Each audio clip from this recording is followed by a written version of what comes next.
Night between the Eagles and the Cowboys, and while many are wondering if Micah Parsons will be on the field for that one, Dallas head coach Brian Schottenheimer isn't batting an eye. I think at the end of the day, we feel like Micah's going to be out there when we can line up against Philadelphia here in 15 days or whatever it is, and so no. The answer is, yeah, I feel good about that. Yeah. Without a contract extension? I feel good that Mike is going to be out there against the Philadelphia Eagles.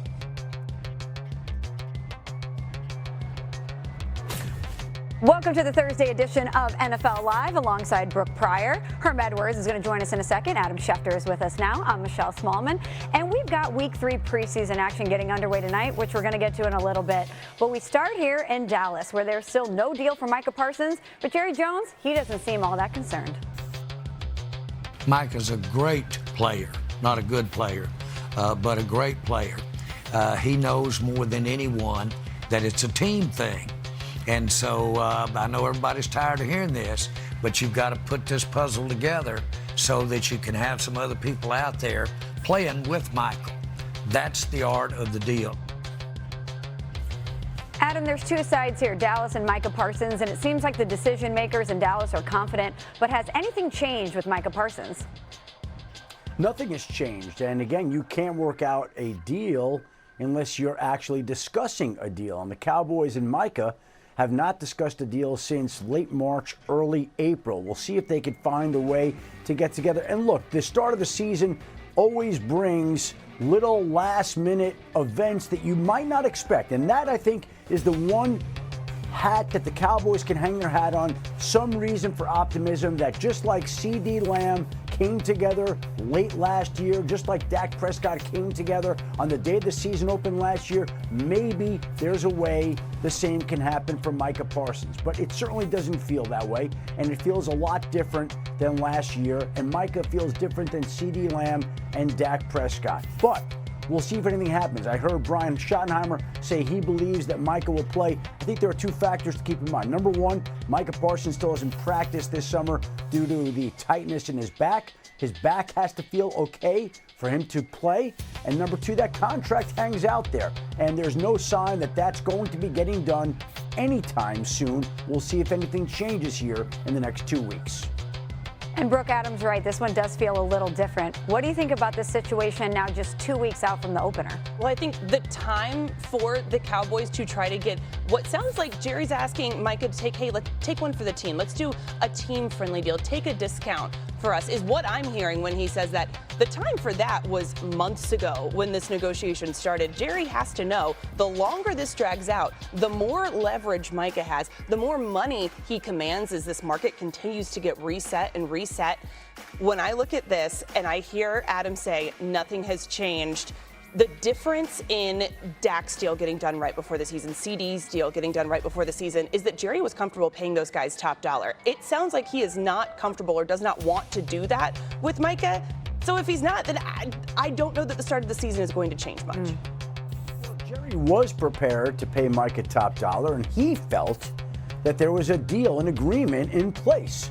Now, Micah Parsons never saw that deal on paper, never assigned anything, and the agent was not involved. And at the owners' meetings, we heard Jerry Jones refer to the fact that they didn't need to have the agent to get a deal done, only to see Micah Parsons tweet that anytime I'll be doing a deal, I will be including my agent in this particular contract. And again, Jerry says it's a puzzle. That puzzle has been put together for quite some time. And yes, putting together the puzzle today does impact the cap in 26 and 27 and 28 and beyond. But everybody knows what the math would look like on a Micah Parsons deal. He's going to be the highest paid non-quarterback in NFL history. It's not difficult to figure out. Either you do it or you don't. And not only are they not doing it, but they haven't even talked about doing it in months. Well, if we're looking at the timeline here, nothing new in Dallas. CeeDee Lamb signed his big deal in August, and Dak Prescott's extension was right up against the beginning of the season in September. But let's pivot and get to a developing story in Baltimore. Quarterback Lamar Jackson did not practice today. Now, this comes a day after Jackson left practice early with what the team said was due to his foot being stepped on. Here's his head coach, John Harbaugh, moments ago. Yeah, he got his foot stepped on, like we said yesterday. I think Chad had mentioned that. They did a quick X-ray, and there's no damage or anything like that. I'm sure it's a little sore today, so we just kept him in, but he's fine. He's going to be good. It was a big relief, yeah. I told the guys, I said, prayers do get answered, because I was praying, and God came through. So, but he's good. Adam, what more can you share with us about Lamar Jackson's status? It sounds like it was a little bit scarier than the Ravens let on, because they did take X-rays. They did say there were no signs of any broken bones or any issues, and John Harbaugh admitted that his prayers were answered. So if it was anything that was nothing, he wouldn't have to pray that Lamar Jackson's X-rays would turn out the way that he did. He didn't practice today, second straight day, and look, they don't have to have Lamar Jackson out there right now. They need him out there for the start of the regular season. So I would imagine they'll give that foot a couple of weeks to heal. It certainly sounds like the test came back as well as they could have hoped, but they're going to be smart with Lamar Jackson, and they're not going to stick him out there any sooner than he has to be. Adam, you're right. They do need him out there for the regular season. The Ravens are just 4-9 without Lamar Jackson since he became the starter in 2019.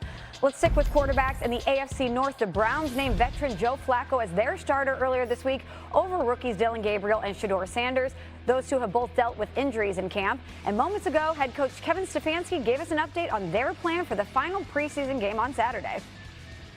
Joe will start the game, Dillon will play second, Shedeur will play third. We want those guys to go out there and get us in the correct plays, run the offense, spread the ball around, all those things, but nothing out of the ordinary, nothing that we don't ask them to do out here on the practice field. Whenever it's time for me to get out there and play, I'm going to play. Whenever it's time for the lights to come on, I'm going to do my thing. I'm not concerned about when it is. I'm not concerned about, how many reps I'm getting at this point is what it is, because I know when the lights come on, when everything go on, when the pressure's on, you know who I am, and I'm always be that way. Let's welcome in Coach Herm Edwards. And Herm, what do you think about those comments from Shedeur Sanders?